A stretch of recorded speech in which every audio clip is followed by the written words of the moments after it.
Hi everyone, Miss B. Hanley here, and today I just got a ton of new books for my classroom, and I wanted to share some of the books that I have acquired for my classroom this year. Okay, so first up, I actually heard another teacher on YouTube talking about this series, and of course I wasn't able to get the first one. It's a notorious thing about me that I always somehow end up buying the second book in the series without ever having read the first. But that book is The Wild Robot Escapes, which is the second book in the Wild Robot series. The first book is just called The Wild Robot. I really want to read this series. It sounds amazing. I've heard so many other teachers talk about it and kids talk about it, and I've heard it's awesome. So I'm actually looking forward to getting the first book in the series to go along with the sequel that I have right here. And then I will definitely give you a full review on what I think about this book. Next book is one of my favorites books of all time, but it's not the original book. This is the graphic novel version of The City of Ember by Jeanne Duprau. I love this book so much. I love The City of Ember. When I was in middle school or high school, when I read it for the first time, my mind was actually blown, and the movie just really did not do it justice. So I'm so excited to have a copy of the graphic novel version of the book in my classroom, and I can't wait to share this with students, especially because I feel like the art does a really good job of keeping the secret of the story the way that the original novel did. So really, really good graphic novel book, The City of Ember. Next up, once again, is a book I think it's a part of a series. I don't know if they actually go together, but it's called Anthem by Deborah Wiles. And I have her other two books that are supposed to go with this book. One's called Countdown and the other one's called Revolution. And this one is, I think, the third in the series of books that go together. I don't know if the whole series is one long continuous story or if they're just stories that kind of go together. But I do have other two books that go with this book, and I'm excited to have it completed in my class library. The next one is it's a short story collection called Shelf Life edited by Gary Paulsen, who is a famous children's and young adult author. He wrote Hatchet, and this is a bunch of stories about falling in love with reading and books. And of course, I couldn't pass that up, especially being Gary Paulsen. So definitely excited to add this to the nonfiction or short stories section. Next up, we have Trash by Nnedi Mulligan. I found this book as a total whim at the bookstore over the weekend, and I have to say that it sounds amazing. It sounds so interesting.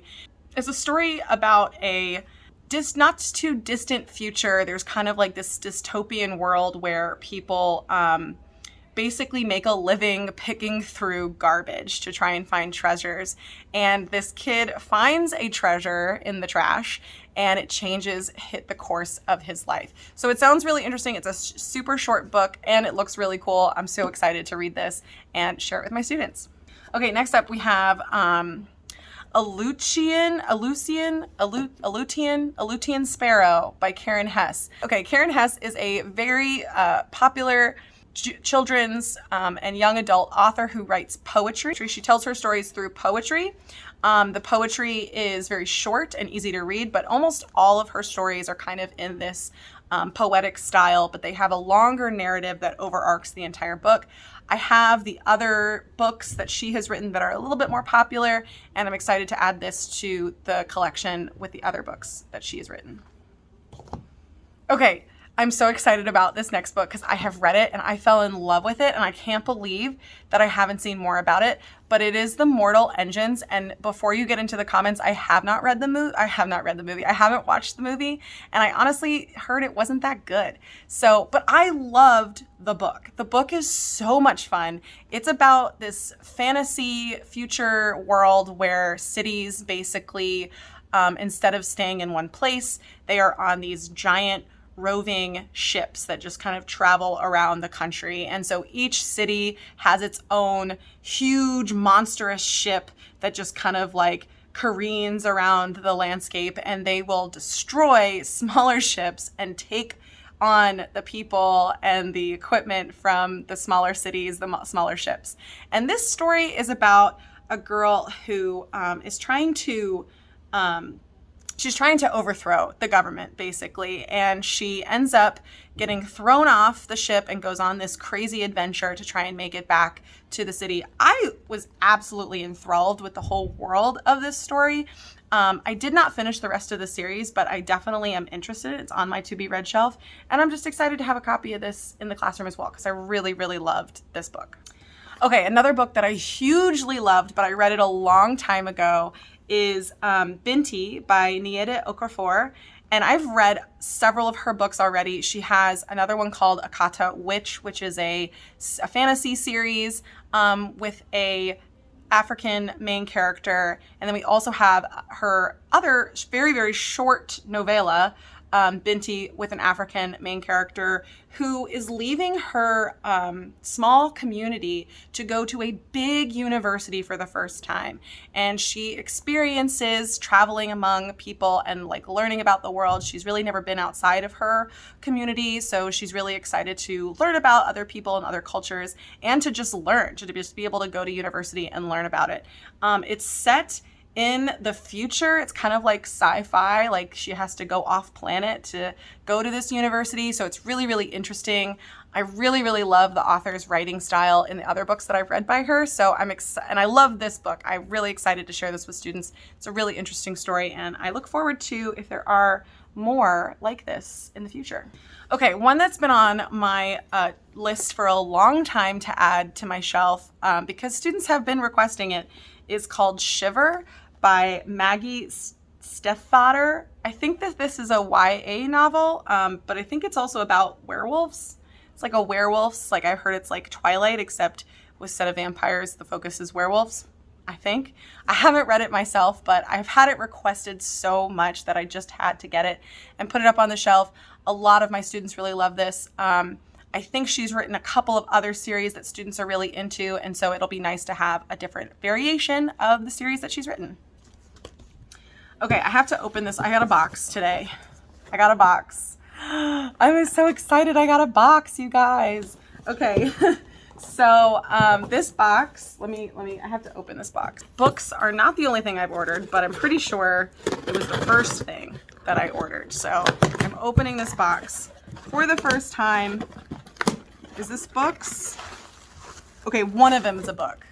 The other piece is not a book. The other thing that is in here is not a book. It's Band-Aids. Because we always need Band-Aids in the classroom. Okay, kids always, every day, kids are always asking for Band-Aids. But I'm so excited about this book that I got in the mail. Gleanings by Neal Shusterman. This is the short story collection that goes along with the Arc of a Scythe series. I am so excited. I'm so excited about this book. It just came in, and it actually just came out a couple of weeks ago in November. And I'm really, really excited to read this because I'm honestly in love with the story of Arc of a Scythe. I'm really in love with this author, Neal Shusterman. I have not disliked anything that I have read by him so far, and I've read about 4 or 5 books. So I highly, highly recommend the Arc of a Scythe series. If you haven't read it, this book promises to be just as awesome. I'm so excited to get into this.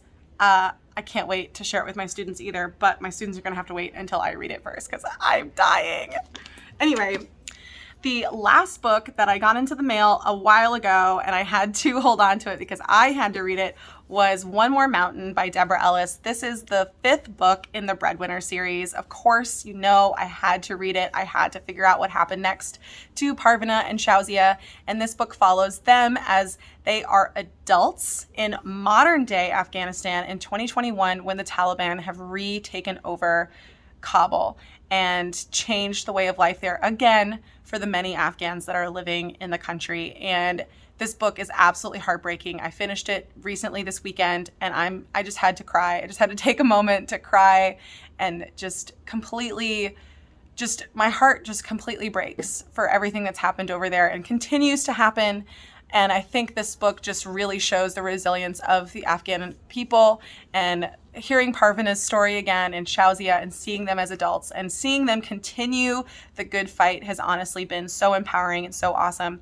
I absolutely love this book. It's a great continuation of the Breadwinner series, especially when it comes to kids and sharing that story with them. It's so, so heartbreaking though. So I I caution you, if you're gonna go into this series, you got to be ready for some sadness, for some frustration and some heartbreak, because it really is. It really is. Okay, and that's it. And that's the last book. Finally, that's the last book that I got from my bookshelves, that I got from my classroom library. I am very excited to share a lot of these with my students, and I'm excited to read some of them. Yeah, I hope you enjoyed my little tiny video about all the books that I've added to my classroom library. I do plan to make a unhaul of my books in a few months toward the end of the school year, so you can see kind of what I'm removing from my bookshelves because students are not interested in them anymore, and maybe giving them away and just, finding a new home for them. So thank you all so much and have a great day. I will see you in class. Bye.